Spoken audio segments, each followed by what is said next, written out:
Oh, raindrops, we are live. Look who I have here. Hey, Eboni K Williams, Esquire. Hello, Carlos the King. Always good to see you, my love. Ebony, you look so refreshed. Are you just ready for the weekend? What is happening? You look like a baby right now. I'm blushing. I've had a birthday since I last saw you, Carlos. So I'm 42. What it do? And I think it's just Virgo season. I think that's what it is. So, how was your birthday? Did you get everything you wanted off of your birthday list? My birthday list, I did. It was so lovely, so low key.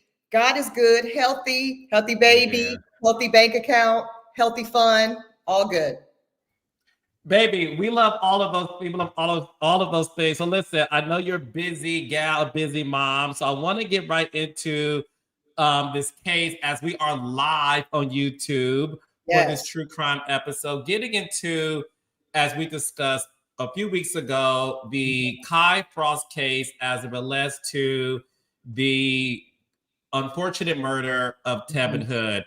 So Yes. to update the raindrops, as you all know, Kirk and Rashida Frost's son, Kai Frost, was allegedly a person of interest when it came to the murder of rapper Tevin Hood, who at the time was the boyfriend of Kirk's daughter, biological daughter, Kai's sister, Kelsey. Okay.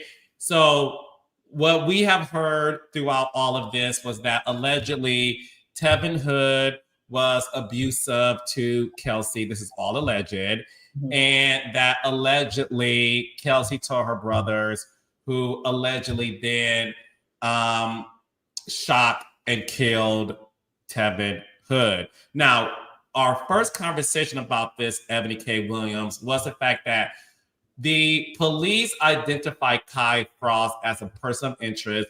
What we have learned yesterday is the fact that the police has wrapped up the case and they do believe, they don't say any names, they just say that they believe that the gunman acted in self-defense, but he's not out of the woods yet because prosecutors could still charge him. Ebony, break it down to us what's going on here. Yes, it's many layers to this, Carlos King. So if we go back to, as you mentioned, the first episode in Raindrops, if you're catching this live, stay with us live. And then after this, go watch the first episode where Carlos and I laid the foundation up because it'll give you greater context. But as we talked about, Carlos, in the first episode, this is going to be a two-part process as to what the ultimate legal outcome is going to be for Kai. Meaning there's going to be an initial investigation, which we discussed. That's going to be handled by the Gwinnett County Police Department. And I'm going to give some raindrops, some facts around, because I've done a little research, Carlos, around the racial makeup of Gwinnett County, Georgia. I've done a little investigation around who the police chief is and his department. And I have to say, most importantly, actually, who is the district attorney of Gwinnett County, because ultimately, Carlos King, it is going to be up to the district attorney, the sitting DA, as to whether or not the office of the district attorney, the prosecutor, will be filing charges or not. So basically, the police department does a full investigation, as you just reported. That has been completed as of this conversation, right? They have now made a recommendation. It's being reported. They've made a recommendation to the DA. It's being reported that their recommendation is to not move forward with charges. Is according to their investigation. I'm sure they have talked to umpteen witnesses. They have looked at the autopsy report, which came in breaking news last episode that we talked about, that talked about the departed T. Hood being shot 5 times, the abdomen, the back, the buttock, and 2 shots to the leg. They looked at the forensics. They looked at the autopsy. They talked to the medical examiner. Okay. The Gwinnett County police team that did this investigation, ultimately the police chief came together and said, it looks like self-defense. We're recommending that this not move forward for prosecution. But that's not controlling, to use a legal term. That's a recommendation. It has value, Carlos. It's important, Carlos, but it is not the determining factor as to how this proceeds. That will be left up to the district attorney. So let me ask you this. So when people learn that T Hood was shot in the back and the abdomen 5 times, everybody automatically assumed that, okay, this can't be self-defense because presumably his back is turned from the person with the gun. And they assume again that this T Hood was apparently walking away. Why do you think, even with that particular fact, that the DA's office still felt the need to say it was self-defense? Well, again, it's not the DAs that's saying that yet. They may say that. We don't know yet. Right. It is the police department that is saying Police, yes. now, police department. But to answer you, it could be a few things, and these are just possibilities, right? It could be that per the eyewitness accounts, even with the locations of the gun wounds seeming to the reasonable eye to be inconsistent with aggressive posture, right? It's inconsistent to think that the aggressor would have their back turned so that they would be inflicted in the back or the buttocks. But it could be that eyewitness testimony was able to corroborate Kai's accounting of what happened, which was that it was indeed T Hood, the departed, who was the aggressor. They're also, in these reports, Carlos, saying that this was not the first time that T Hood allegedly was acting in a physically aggressive posture towards the daughter here, and that, they're coming to a conclusion after their investigation that it was self-defense. But what you're saying is important, Carlos. It's that it's not very sensical to what we are used to. We are used to, if someone is shot in the back, it gives us the impression that they are running away. It gives us the impression that they are fleeing the conflict, that they are trying to diffuse, exit, and remove themselves. But I'm here to tell you that it doesn't always mean that. And it could be that there are facts currently unbeknownst to us, mainly eyewitness testimony. For all we know, there might be surveillance footage, possibly, that have led this police department possibly to reach this conclusion that they believe this was all done in self-defense. Now, I'm going to tell you, Carlos, without seeing this evidence myself, I still think this is a very slippery slope. And despite the police department's recommendation, I could absolutely see a case where the sitting district attorney decides, thank you, Mr. Police Chief and Gwinnett County Police Department. I appreciate your work, time, and recommendation. And I'm going to decide that this needs to move forward to a trial by jury. Because, to your point, you gotta remember, she's in an elected position. And I say she, let's talk about who the sitting Gwinnett County district attorney is, because this is very important. Okay. It's a Black woman. Her name is Patsy Austin Gatson. Patsy Austin Gatson, Carlos. She is the very first Black woman or Black person to ever be district attorney in Gwinnett County, Georgia. This is very important from a historical context. Now, let me paint the raindrops a photo of who's in Gwinnett County. It's a very balanced racial county.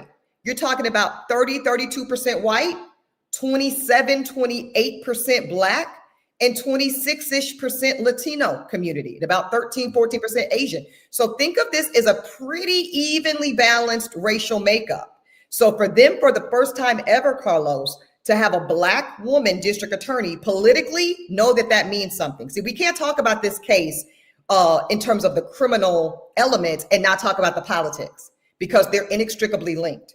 This woman has made history as the first woman and Black person in this seat. And I'm sure she intends to stay in that seat and that means she'll have to be reelected. So that means the people are watching her, and they're watching her very closely. So she's got to be extraordinarily careful, Carlos, as to how she handles this. Now let's talk about the police chief. Also a history-making seat. Gwinnett County current police chief is a Black man by the name of J.D. McClure. Guess what? Also the first Black police chief in Gwinnett County. So I'm saying that to say, raindrops, tune in. This means that Gwinnett County is literally in real time in the last couple of years making historic change, historic political evolution around Black leadership. And you better believe that all voters, but especially the Black voting population of a very dense 27% racial makeup of Black voters are paying very close attention to this case and how this case is being handled. And if the voters feel that any funny business, any backdoor dealings, as we say in the business, any handshake deals, any protection of Kai because of his celebrity parents, because of maybe wealth, because of any favoritism is at play, both the police chief, but especially the DA, Carlos, will be paying for that come election time. That's really fascinating because, again, as we sort of watch these, whether it's the Law and Order shows or even when you think about the Jussie Smollett case, and how it was to me what you're describing today. It was the Chicago Police Department. It was the district attorney. It was these allegations. The city attorney, the Black woman who was very high profile, seen as a progressive prosecutor. And then Jussie Smollett happened, and a lot of that went out the window. Remember? Yes, no, I remember that so vividly because they were saying that this woman had a prior relationship to Jussie Smollett. And to your point, it was whether or not they felt that, okay, is this a situation to where there's favoritism at play? What's going on here? And then, of course, it was the past racism from the Chicago Police Department that came into play. And a lot of people do things for re-election based on that. This is a public situation that involves a celebrity parent by the name of Kirk and Rashida Frost, who are the stars of Love and Hip Hop Atlanta. Because there's so many eyeballs on this case, Eboni K Williams, is it plausible to think that in order to not show that celebrity is at play here, that oftentimes the decision-making can be made to just disprove that because these people are celebrity, we're going to go easy on them? Right. I was going to say that's I think the concern. I think the obvious public concern, and I'm glad you just named it plainly, is Kai Frost, the suspect here, right? At least who's being reported as the primary suspect. And that was leaked early on, reported early on by the department, which I told y'all, clock that, because they didn't have to say a damn thing. They could have kept this completely closed around who the suspects were, around the investigation, around all elements until this moment right here where they announced their decision. The fact that they did not do that, Carlos, is a tell, okay? That means they want you to know, hey guys, don't fret. We're looking into it. We've got our eyes on Kai, okay? We're gonna look into it real good, and then we're gonna investigate and come back with an outcome, and we're gonna let you know and inform you the whole time. I think that a lot of people are concerned that Kai Frost is being protected for all the reasons that you just said. The celebrity parents, the public nature of this, the fact that it's not just, when we say celebrity parents, it's not, that they're tech gurus, they're television stars. So there's a visibility component to this.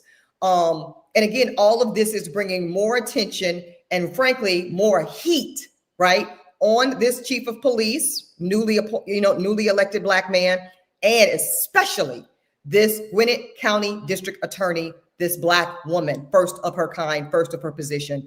And again, I guess I would just be surprised. This is just Eboni K Williams, Esquire, talking here.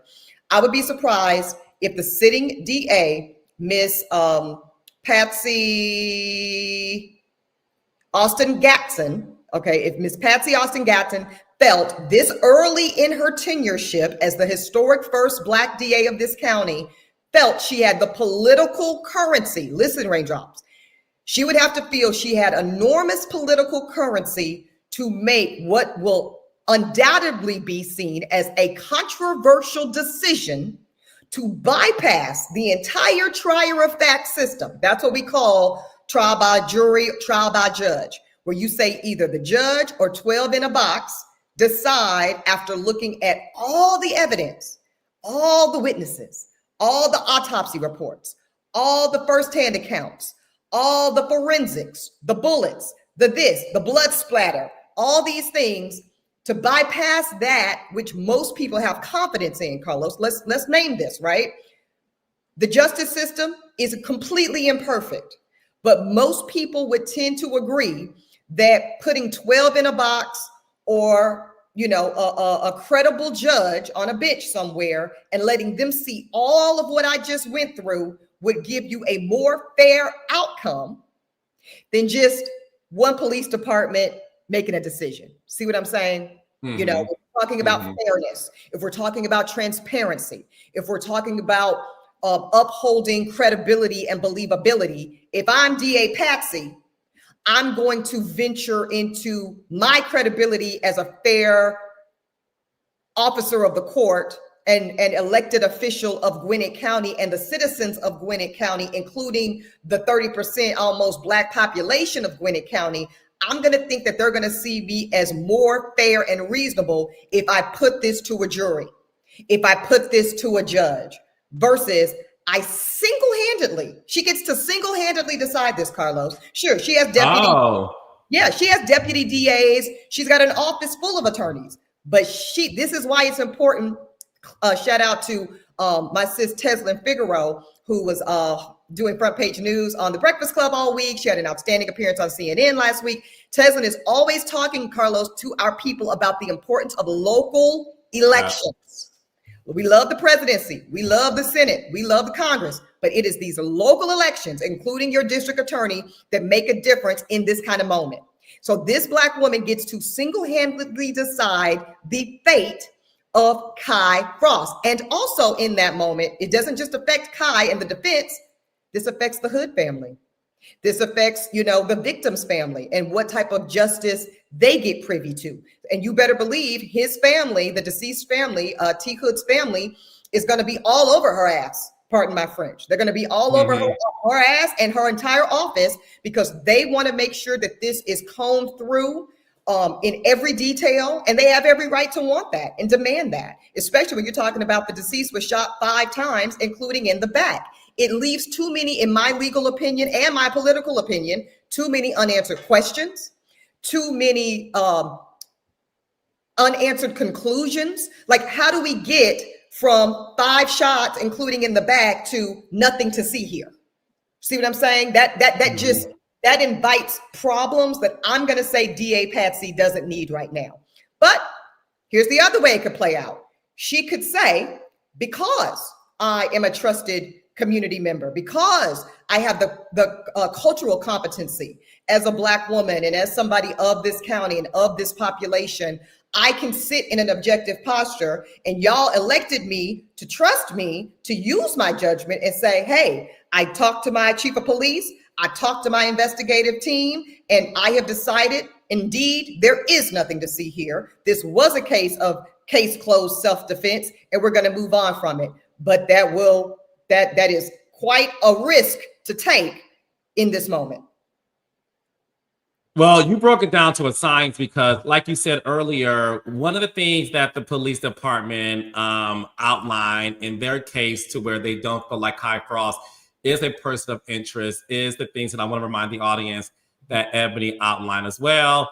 According to a police spokesperson, like Eboni said, T. Hood was the primary aggressor that night, which kicked off with him starting a fight with Kai and pulling out a firearm. So the police spokesperson said that T. Hood kicked off the fight by pulling out his firearm first. Mm-hmm. They also alleged that Kai allegedly brandished his own gun, but was quicker on the draw and fatally shot Tevin. Last but not least, the police spokesperson said that T. Hood had also been the aggressor in a previous domestic violence incident with his girlfriend, which is Kai's sister, Kelsey. So with those 3 very factual statements from a police spokesperson,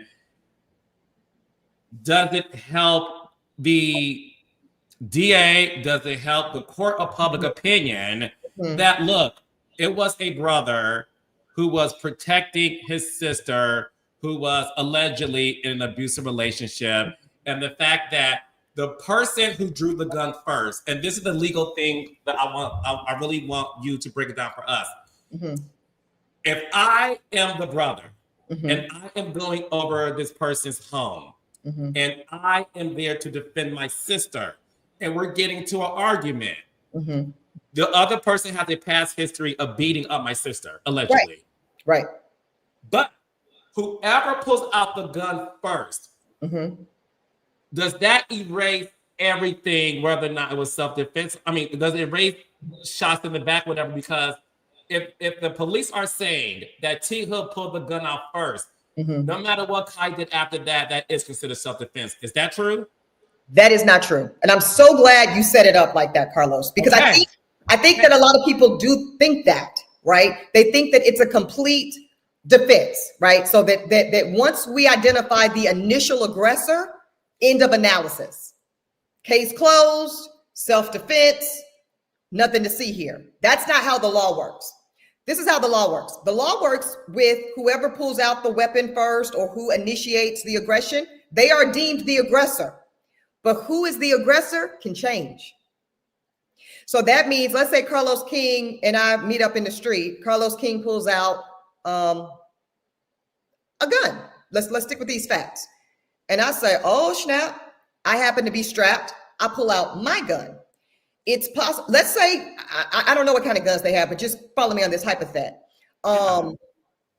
If you then, person that pulled out the gun first, if you then say, oh, this bitch shell as hell, she got a gun too. I'm not dealing with this. And you turn around and you put your gun up and I continue to pursue you, I am now the aggressor. See how that works? Mm-hmm. And then if I continue to lay into you and pop some bullets into you, that is no longer self-defense. Now, we don't know that is how the facts played out in this case, but I am outlining to y'all, Raindrops, how the aggressor can start off with one person and due to certain facts become another person. So this is my challenge with the case.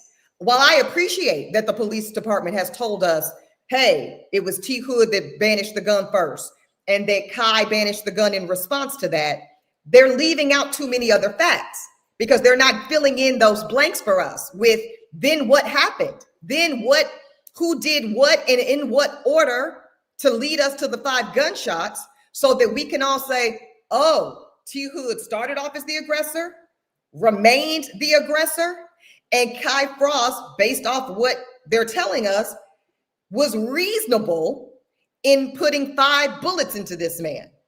We don't have enough facts to get there. See what I'm saying? Mm-hmm. And that's why if I'm the DA, if I'm Miss Patsy, DA Patsy, I would put this in front of a jury so that then all of this gets to play out and there are no unanswered questions from the trier of law, trier of fact perspective. Without that, Carlos, with going to just nothing to see here, we've investigated internally and we've decided it's self-defense. I feel that the DA puts themselves in a position of looking like there might be something to hide back. And we're back to this suspicion of, is Kai Frost being protected? Because if I'm the family of T Hood, I need those answers. I need to know that you have given me facts to make it abundantly clear to me that my son started it, continued it, and acted in a way that made it legally reasonable for Kai Frost to inflict 5 bullets into my son, including in his back and buttock. And we don't have enough facts to get there. And that is my concern versus the Kai Frost piece. And one of the Raindrops said, well, why did Kai Frost come to the house with a gun to begin with? Carlos spoke to that because it had been reported that there were previous instances of domestic violence from T Hood to the sister. What's the sister? Kelsey. Thank you. Kelsey. And so therefore, apparently she had called, it was reported that she had called and reached out to her brother, Kai, for protection. So that, like you said, if Carlos is the brother and I'm your sister and I say, brother, he's beating me again. Yeah, you're not just going to come empty handed. You're going to come with some heat to stand in protection of me and potentially you because you don't know what situation. Go ahead. And to add to that, Georgia state law, the law in Georgia states that as long as you are a registered gun holder on firearms, sure. And I'm just going to say this because I live in Atlanta. there are a lot of people in Atlanta who carry a gun to get gas. It's a carry state. It's a carry state. It's a carry state. It's not. It's the opposite of New York. Don't try that shit in New York. You get hemmed up 5 on the spot. But in Georgia, Texas, Florida, this is the law of the land. Okay, so he was well within his legal right potentially to do so. It's a very good point, Carlos. Yeah. So I think those would be my concerns. I think without a trial, we don't know enough to know if the reasonableness factor is met. So, and let me say this as a final point, because what I think this sounded like, and I stand by this, and I said this in the first episode, I think even if these facts are favorable to Kai, this sounds awfully close to what we call imperfect self-defense. And let me tell y'all what that is. That is, I am operating with force. I'm using force, and it can include deadly force. So it includes shooting a gun to someone who I feel is causing threat of harm to either me or someone else I'm in proximity to. And it doesn't have to be a relative. It could be a woman buying gum next to me. I get to use a force of defense. That's called self-defense or defense of others. But that has to be within reason. So again, if T Hood started it, aggressor, but then made any, and again, we have to make up facts, Carlos, because police department hasn't given us any more facts. If he turned away, if he maybe put the gun away, anything like that, that disrupts perfect self-defense, see? And then if Kai takes any forceful action after that point, that would be imperfect self-defense. But it could still be argued that it is some posture of self-defense. You know, a gun was still pulled on you. A gun was still conceivably pulled on your sister. You get to do something about that, but you don't necessarily get to still shoot to kill after potentially a de-escalation has happened on the part of the aggressor.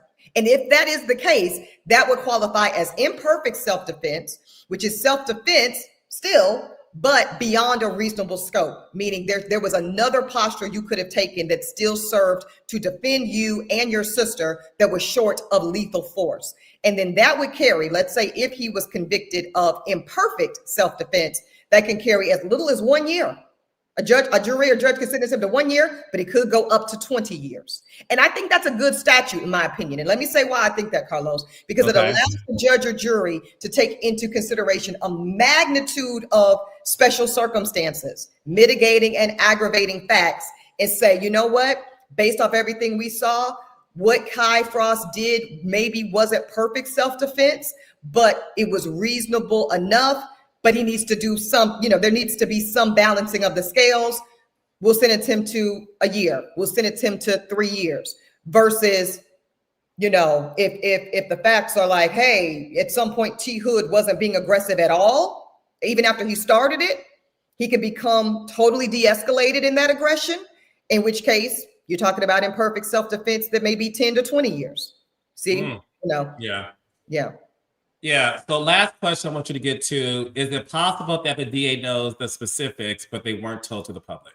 Oh, absolutely. I can guarantee you that the DA does know. DA Patsy knows exactly. She knows, hopefully, everything about this. But that's where I'm talking about the politics. See, that becomes a very high political risk to tell the public, the viewing public who's very tuned into this case, because these people are celebrities, they are on national television, they are known figures. Imagine this, I come to the stadium, and the podium rather, Carlos, and I say, and I hold a press conference, and I say, hey, citizens of Gwinnett County, I know that everyone's very interested in the outcome of this case concerning the potential investigation around the murder of T Hood, the killing of T Hood, and Kai Frost as our primary suspect. But don't y'all worry about it. I saw everything, I reviewed everything, and I decided there's nothing here to see. Thank you so much for coming. Goodbye. I don't think that lands quite well, Carlos. I think that one would argue that would be an unnecessary political risk on her part, wherein she could easily enough, in the alternative to that, say, I think there's a good case for self-defense on Kai Frost's part, but let a jury decide. Let a judge decide. And then to your point, because it's so high profile, and I'm not really sure how much of in the community the Frost family is, maybe it needs to be a change of venue.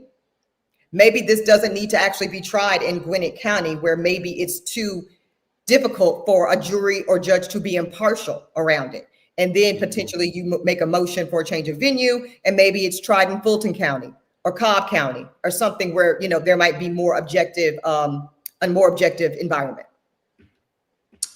Eboni K Williams, I thank you so much. And I know Ebony feels the same way I do about this. Our heart goes out to the T Hood family, and our heart goes out to the Frost family. As more developments occur in this case, Ebony and I will be back to give you guys another episode, breaking it down for you all. So like Ebony said earlier, if you haven't watched part 1 of our conversation in regards to this particular case, make sure you do so.